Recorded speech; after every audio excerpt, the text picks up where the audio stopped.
It's Fletcher over here, and I got Ursula. And we are going to do a quick review of out of the movie of Mission Impossible. Dead Reckoning 1. Part 1 out of 2. It was awesome. It was so much fun. It was thrilling at the same time that it had a kind of a serious undertone. I mean, you definitely get a development of the arc of Ethan really engaging his friends, the idea of honor and loyalty. So, and I think Ving Rhames and Simon Pegg really brought the movie, down into a sense of familiarity. It really grounded it for me. I think what's so great about them, too, is that typically they are these wonderful foils for Ethan, but they seem to have come into their own in this movie. You really do see Ving Rhames' character as someone who, as I would say, knows Ethan better than himself.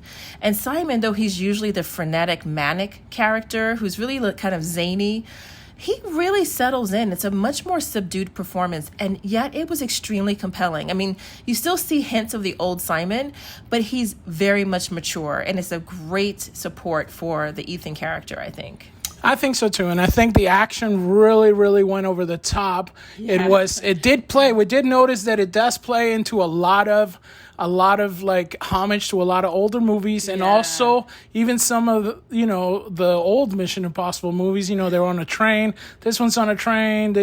So a lot of the stuff kind of fits in, but also, they were big set pieces. You knew they were kind of coming, but I didn't think it. Sometimes they say you look at the trailers to kind of mess it up for you. I don't think it did, because it still had a lot to do in it. And you know what? I like that you say that, Fletcher, because honestly, first of all, going back to what you said about it being an homage to these other movies, I definitely felt they were channeling Agatha Christie. It was a thriller, but it's kind of an intelligent mystery with this one as well, with the train. And it's I think it's called the Orient Express on top of it.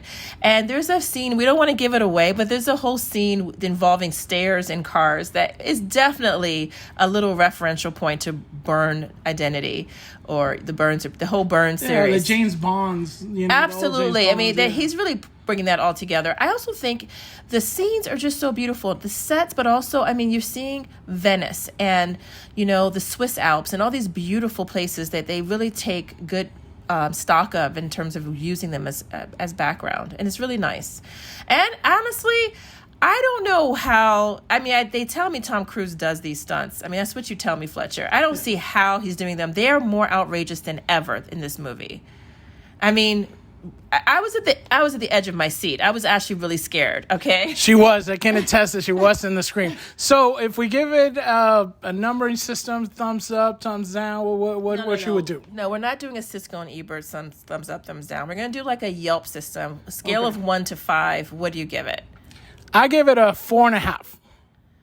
You know what? I will give it a 4.5. I'm going to go for it and give it a 5. I think for what it is, 5 being the best, it really delivers. It's fun. It's a wonderful summer blockbuster movie. There's absolutely no agenda other than being fun and interesting. Yeah, there are a couple plot holes, but it pretty much holds up. And it's really entertaining. I never felt that it was the whole 3 hours, that it is almost 3 hours long, but it doesn't feel like that. All right, so there's our out of the theater review, and check it out next time. See you later. Ciao.